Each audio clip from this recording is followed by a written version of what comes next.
स्वाद बढ़ाने के लिए। उसके बाद आप लोग चाय पीते हैं, चाय में जो चीनी है उसकी पॉलिश करने के लिए भी गाय माता की हड्डियों के चूरा का इस्तेमाल किया जाता है। यहाँ तक कि आप चाय पी रहे हो तो गौ माता की चर्बी का इस्तेमाल उसमें भी किया जाता है।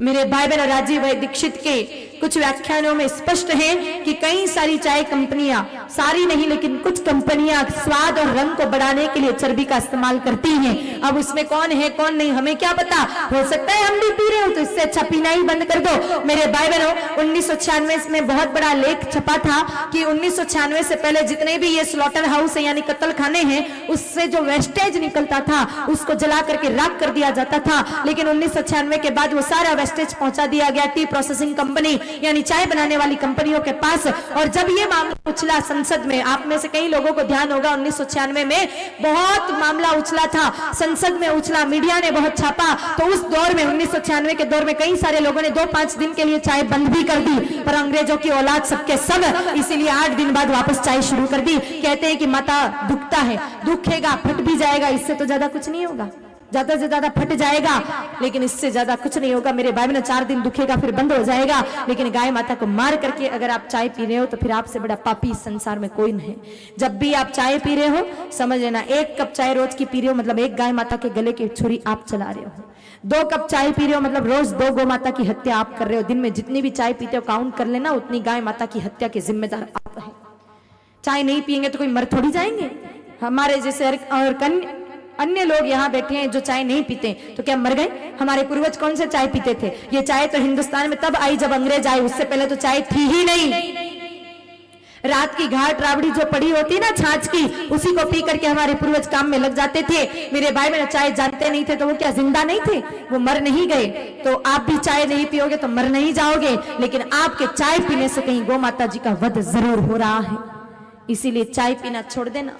मेरे भाई बहनों, आप जितनी भी वस्तुओं का इस्तेमाल करते हैं, माताएं लिपस्टिक इस्तेमाल करती है, उसमें गौ की चर्बी होती है। सुबह से शाम तक ऐसी कई सारी वस्तुएं हमारे घर में पहुंचाई जाती है जिससे हम अपवित्र हो जाएं, हमारी शक्ति कम हो जाए। इसीलिए आज एक दिन की 80,000 गौ माता कट रही है, लेकिन आपको कोई फर्क नहीं पड़ता, क्योंकि पाप का खा खा करके खुद ही इतने पापी हो गए कि चाहे गैया मरे या कटे, हम कोई फर्क उससे हमको नहीं पड़ता। मेरे भाई बहनों, याद करो जब अलाउद्दीन खिलजी ने आक्रमण किया था ना, तब मेरे भाई बहनों हर बार अलाउद्दीन खिलजी हार जाता और मेरे भाई बहनों वहां के राजपूत जीत जाते। अलाउद्दीन खिलजी ने पता लगाया कि इन राजपूतों में ऐसी क्या शक्ति है कि सेना मुझसे कम है फिर भी ये जीत जाते हैं। तो उनको पता चला कि ये सारे राजपूत बहुत बड़े गौभक्त हैं और इनकी गौभक्ति को जब तक खत्म नहीं किया जाएगा जब तक ये हारने वाले नहीं है। अलाउद्दीन खिलजी ने एक सब्जी वाली से मिलकर के पूरी सब्जियां जो राजपूत इस्तेमाल करते थे खाने के लिए, उसमें गौमूत्र, गौ माता का रक्त छिड़का दिया और जिस गौमुख कुंड में राजपूत नहाते थे उस गौमुख कुंड में गाय माता का रक्त मेरे भाई बहनों मिलवा दिया। और हालत ये हुई, दूसरे दिन उठ करके उस गौमुख कुंड में स्नान किया राजपूतों ने, गाय माता के खून से सनी हुई जब सब्जियां खाई। वो राजपूत जो कभी किसी से हारते नहीं थे मेरे भाई बहनों, आज इस अलाउद्दीन खिलजी से हार गए और अलाउद्दीन खिलजी जीत गया। आज हम हिंदुओं की शक्ति भी कम होने का सबसे प्रमुख कारण यही है कि हम लोग अपवित्र अन्न खाकर के पूरी तरह से अपवित्र हो चुके हैं, इसलिए हमें कोई फर्क नहीं पड़ता है। लेकिन याद रखना, ये कुंभकर्ण वाली नींद से आप अभी भी नहीं जगे, तो जिस दिन जगोगे उस दिन मेरे भाई बहनों विनाश के अलावा कुछ नहीं रहेगा। गाय माता है तो हिंदू है, गाय माता है तो हिंदुस्तान है, और गाय माता नहीं रही तो ना तो हिंदुस्तान आपको दिखेगा, और गाय माता नहीं रही तो हिंदू बनकर के कोई आपको हिंदुस्तान में रहने भी नहीं देगा। फिर एक काम करना, यहाँ तो सारी चोटियां काट काट करके माथे पर गोल गोल टोपियां लगा लेना और सारी रंगीन साड़ियों को फेंक करके काले काले वस्त्र पहन लेना। और अगर स्वाभिमानी हो, धर्म परिवर्तन नहीं कर सकते तो देश से आपको निकलना पड़ेगा। हिंदुस्तान में कोई रहने नहीं देगा, और हिंदुस्तान में कोई रहने नहीं देगा तो जाओगे कहां? एक तरफ सीमा पर मेरे भाई बहन पाकिस्तान है, पैर रखते ही टांगे तोड़ देगा। दूसरी तरफ चाइना बांग्लादेश है, पैर रखते ही गर्दन उड़ा देगा। 3 तरफ जो देश है वो आपको घुसने नहीं देंगे, तो फिर चौथी तरफ जाने का ही आपको एकमात्र रास्ता बचेगा, और वो है हिंद महासागर। डूब के मरने के अलावा हमारे पास कोई रास्ता बचने वाला नहीं है। संभले जाओ, क्योंकि जिस स्थान से गौ कटी है मेरे भाई बहनों वो क्षेत्र बर्बाद हो चुका है।